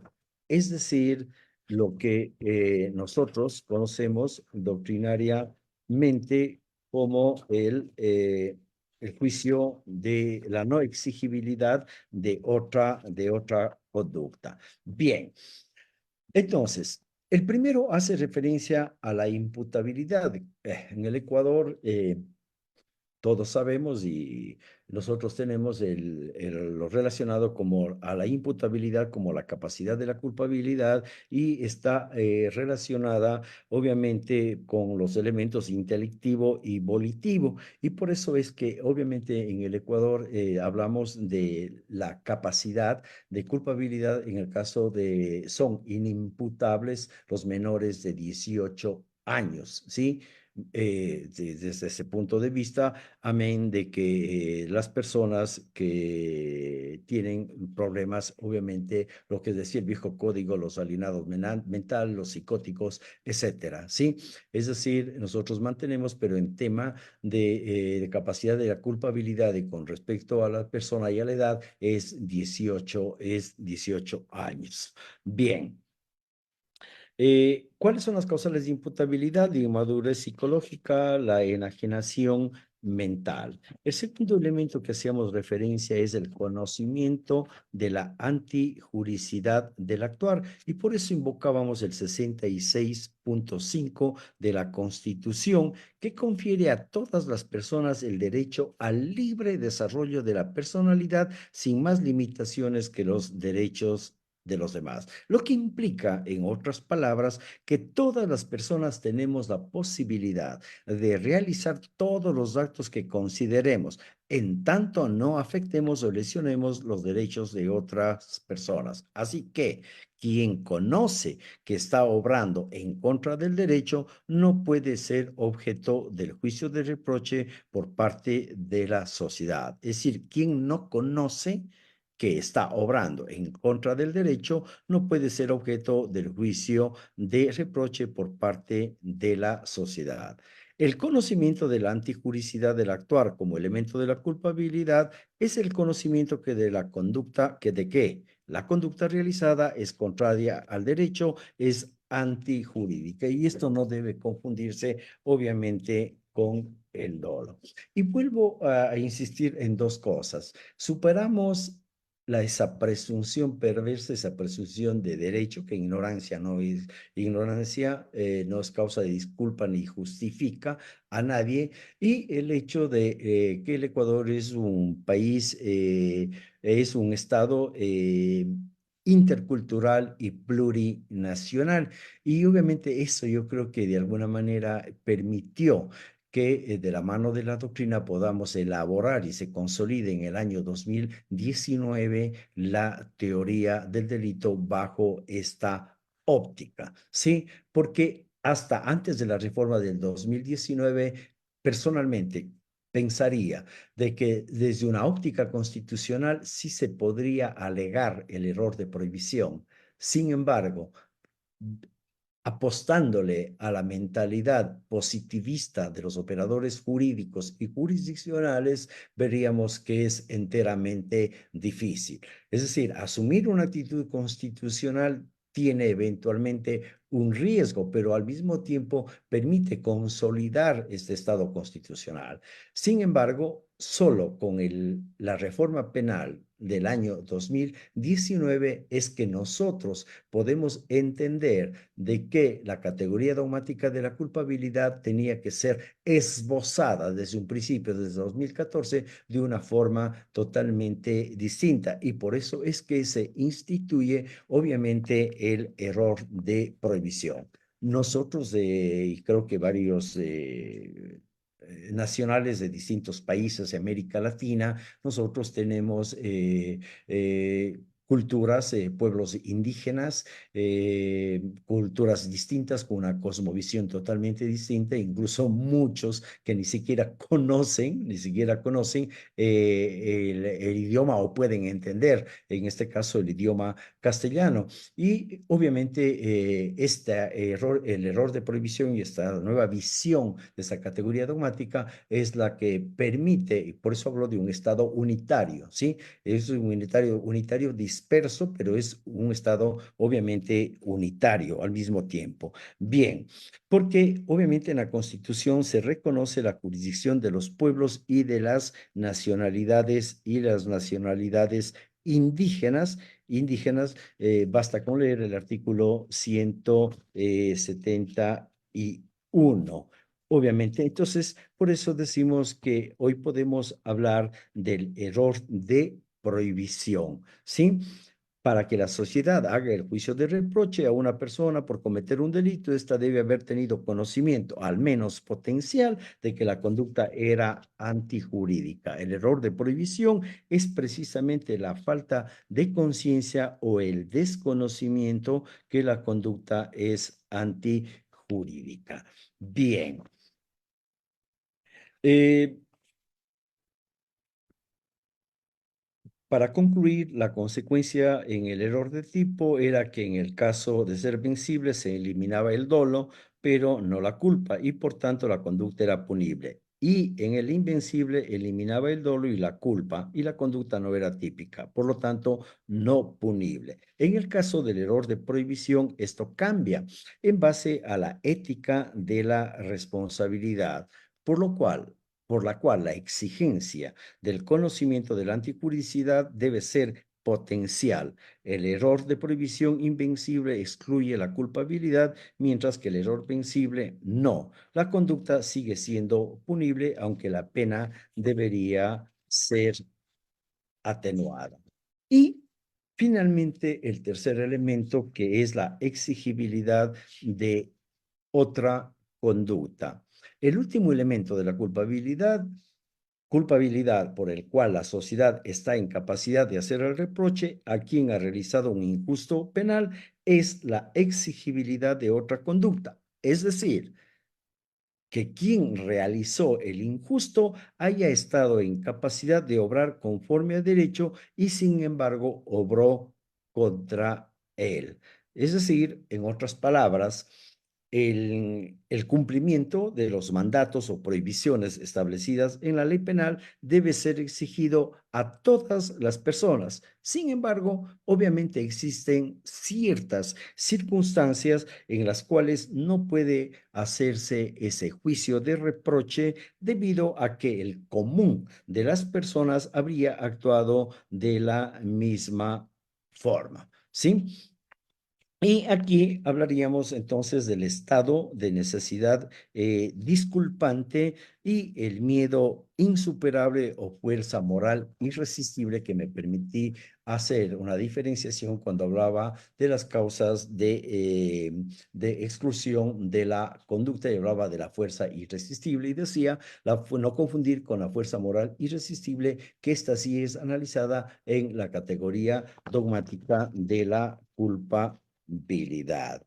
Bien, yo creo que en homenaje al tiempo les ofrezco disculpas, quizás por haber, voy a utilizar la metáfora, aplastado el acelerador, pero realmente este es un tema muy, muy, muy apasionante, es un tema que nos tomaría mucho tiempo e ir un poco más pausadamente, pero uno tiene que someterse a las reglas y sobre todo agradeciendo la invitación de la universidad y del Instituto de Latin Juris. Lo que he pretendido es, y queda a consideración de ustedes, es soltar, quizás no repetir lo mismo que ustedes ya lo conocen, sino dejar inquietudes, aportar un poquito con el elemento histórico, con el elemento social, para que quede a la discusión. Es decir, ustedes no han estado hoy noche durante casi 2 horas frente al Majlis dice, porque eso no creo, no creo, yo no creo que existe esto, pero siempre creo en la horizontalidad, incluso en el conocimiento, y por lo tanto me he cuidado de tratar de ser lo más didáctico y obviamente en algún rato utilicé un lenguaje coloquial, pero eso no significa que esté bajando el nivel académico de cada uno de ustedes ni el mío propio. Les ofrezco disculpas en ese sentido. Sin embargo, yo creo que sí nos hemos logrado todos comprender, porque parto desde el inicio de esta conversación con la teoría del delito consolidada en el año 2019 en Ecuador, podemos decir de que las y los ecuatorianos en materia de la teoría del delito, del derecho penal, podemos estar hablando el mismo idioma que cualquiera de nuestros hermanos de los países que formamos parte de la región o de otros lares. Sí, bueno, queda abierta, no sé si hay alguna inquietud, estoy presto a contestarlas y nuevamente mil gracias por la atención que hayan podido prestar a esta conversación. Gracias. Gracias igualmente, apreciado doctor Valdivieso, por esta magnífica conferencia y por estas precisiones que ha formulado. eh, un análisis, como usted bien lo señala, de orden histórico y comparativo que nos permite ubicarnos en el contexto que nos encontramos actualmente con relación al desarrollo de la teoría del delito y cómo se encuentra, y por supuesto, sobre todo los retos enormes que tenemos como país frente a esta situación. Eh, bien, Tenemos por aquí, bueno, recordarles a los participantes que nos siguen a través de redes, que pueden formular sus preguntas, y a quienes se encuentran en Zoom, que pueden levantar su mano a través de la aplicación para formular también sus inquietudes. Teníamos una pregunta escrita de Fernando Anselmo Escobar, desde México, que dice: ¿cuándo se actúa en cumplimiento de, perdón, dice, cuando se actúa en cumplimiento de un deber legal, justifica la violación del domicilio? Eh, Obviamente que en el caso de la normativa ecuatoriana, por ejemplo, no podemos hablar de violación de domicilio, sino el allanamiento, técnicamente hablando.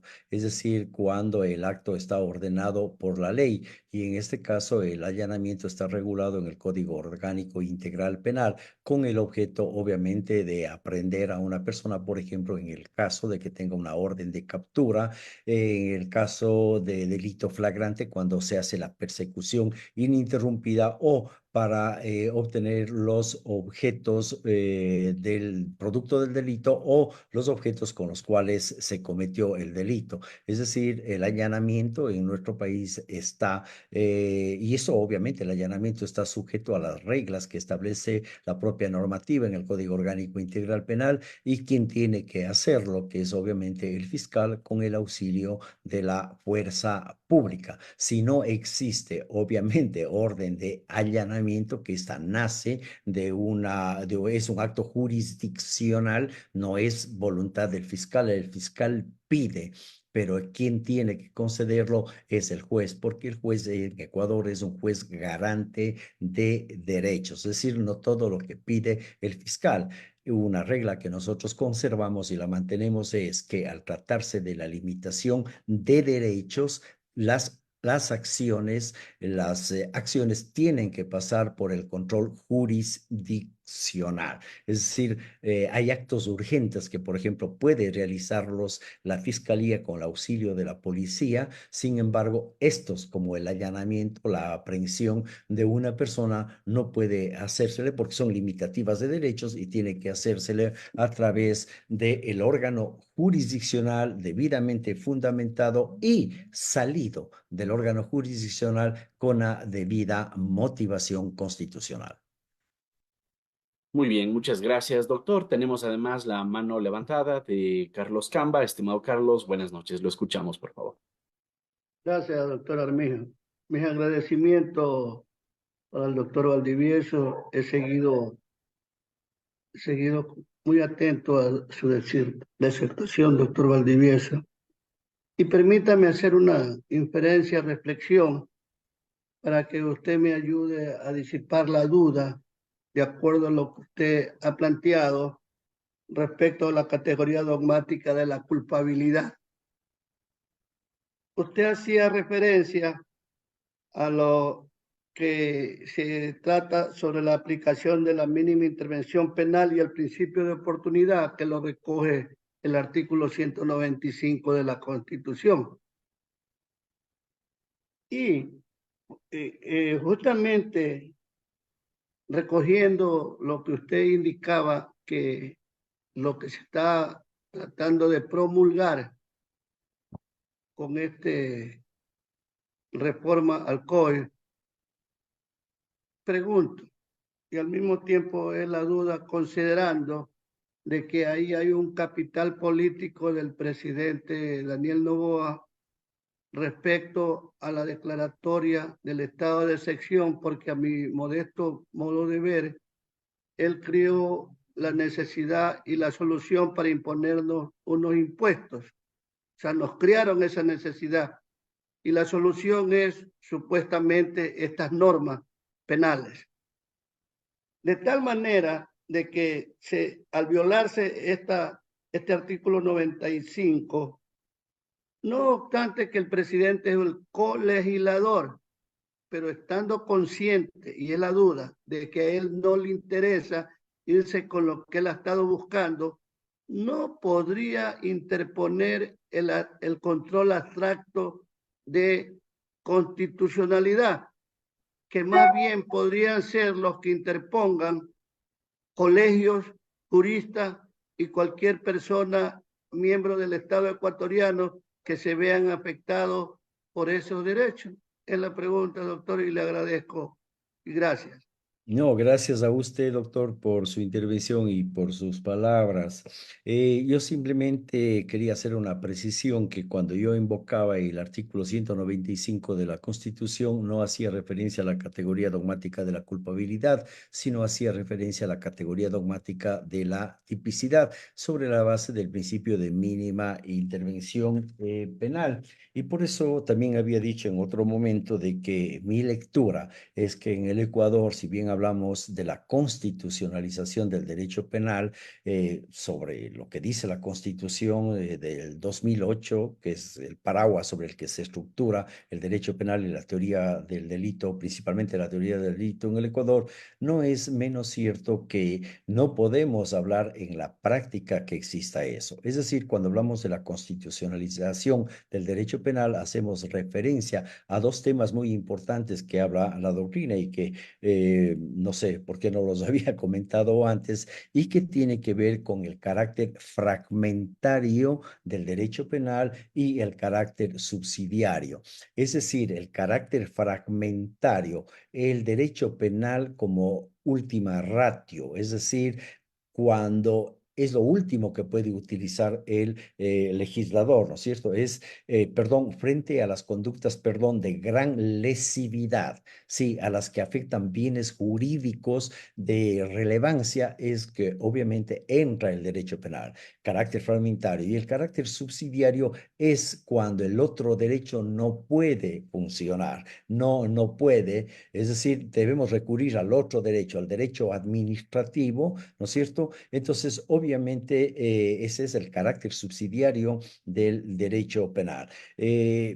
Ahora, lo que usted plantea, obviamente tenemos que hacer un análisis desde lo político. Recordemos que el presidente Noboa tuvo una campaña, dos momentos de una campaña, y él siempre ofreció una consulta popular. Y obviamente esta consulta popular es el cumplimiento de la palabra empeñada, y yo en algún momento de esta conversación hacía referencia a esa disputa del capital político por la asamblea que crearon la reforma esta, y a su vez el presidente de la República, que ya tiene la venia de la Corte Constitucional para consultarnos la creación de nuevos tipos penales, que tiene que hacerlos obviamente el legislativo. Sin embargo, sigo sosteniendo que el denominador común de los dos, de estas dos funciones políticas, porque son dos funciones eminentemente políticas, es tener o aumentar su capital político sobre la base de la inseguridad, y aumentar las penas, crear más tipos penales, limitar los derechos de las personas que han sido sentenciadas frente a determinados delitos, es decir, un derecho penal máximo, no un derecho penal mínimo. La última reflexión que me permito hacer, y gracias a usted, doctor, es en el sentido de que es una verdad en el Ecuador y en el mundo que las leyes penales más severas no disminuyen los índices de criminalidad. Las leyes más severas aumentan los costos de la corrupción, pero jamás nos hemos visto de que las leyes penales más severas disminuyan los índices de criminalidad. Verbigracia, el tipo penal del femicidio necesario. Hoy, por ejemplo, en el proyecto de reforma hablaban del feminicidio, cuando la Real Academia de la Lengua dice que el término correcto es feminicidio, no femicidio, pero ellos crean otro tipo penal, es decir, por la corriente y porque nació esta figura en México, ¿no es cierto? Entonces, con Lagarde, si la memoria no me falla, y obviamente se apropian, agarran lo que puedan con el fin de generar un capital político. ¿En nombre de qué? De que vivimos en Ecuador un proceso de inseguridad fuerte, ¿no es cierto? El del crimen organizado, los amotinamientos en las cárceles, una, una violencia inédita que ha vivido el Ecuador. Entonces, la mejor respuesta que tienen los políticos es utilizarle al derecho penal cuando no van a la génesis del problema.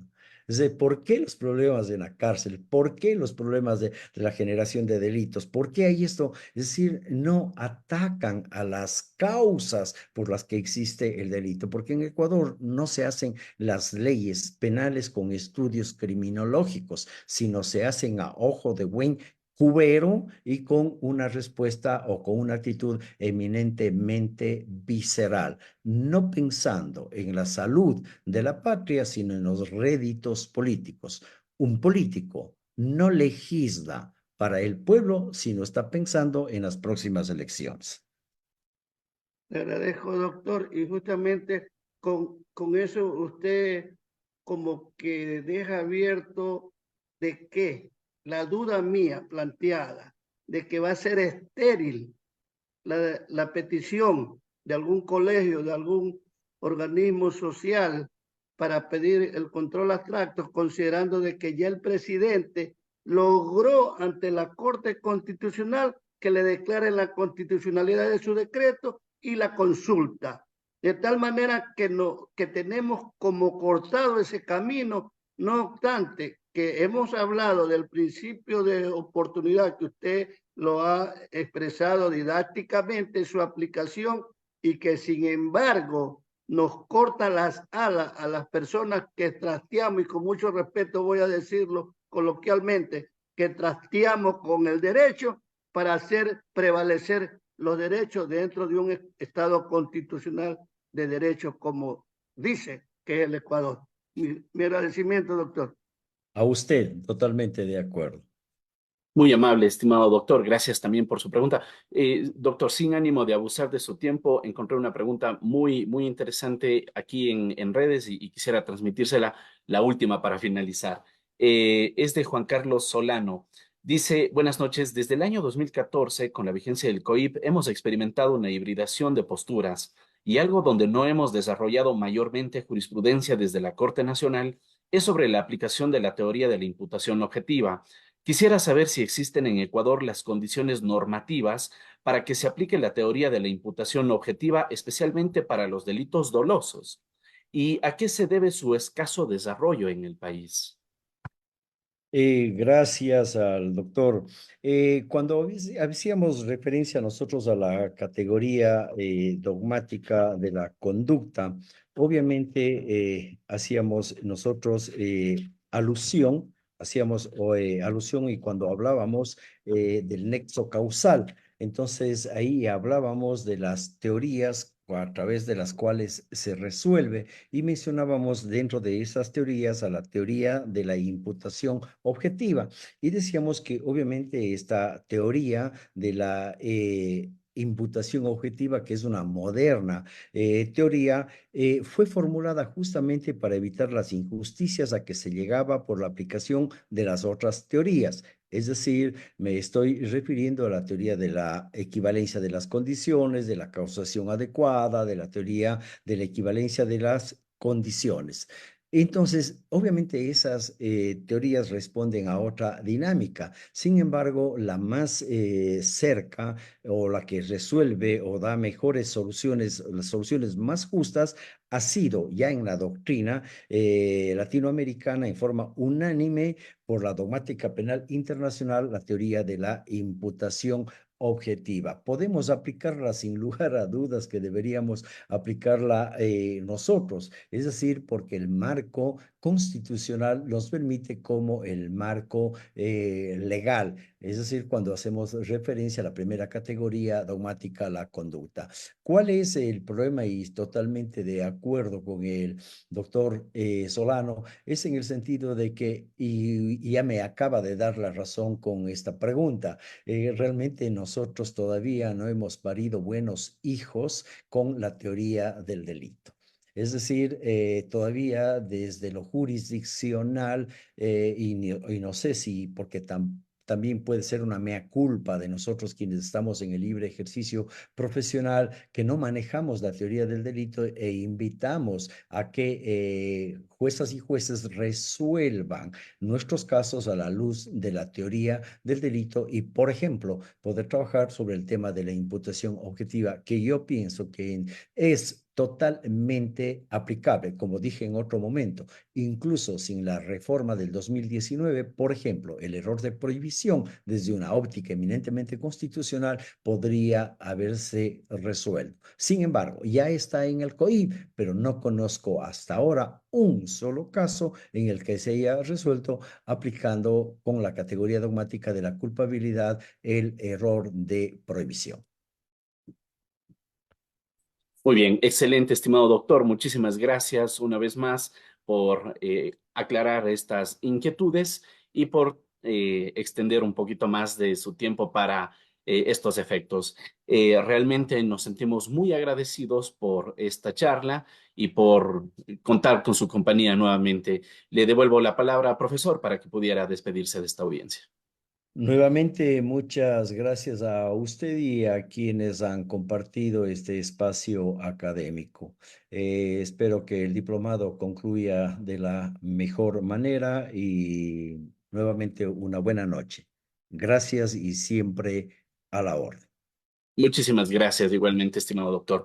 Lo propio con todos ustedes, distinguidos participantes. Gracias por acompañarnos. Les deseamos un feliz fin de semana. Y recuerden, de aquí nos vemos el próximo miércoles para continuar con el desarrollo del diplomado.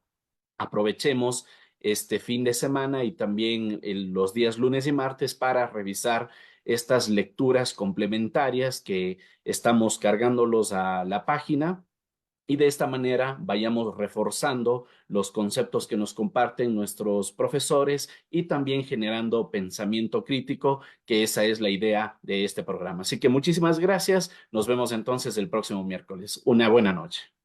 Gracias.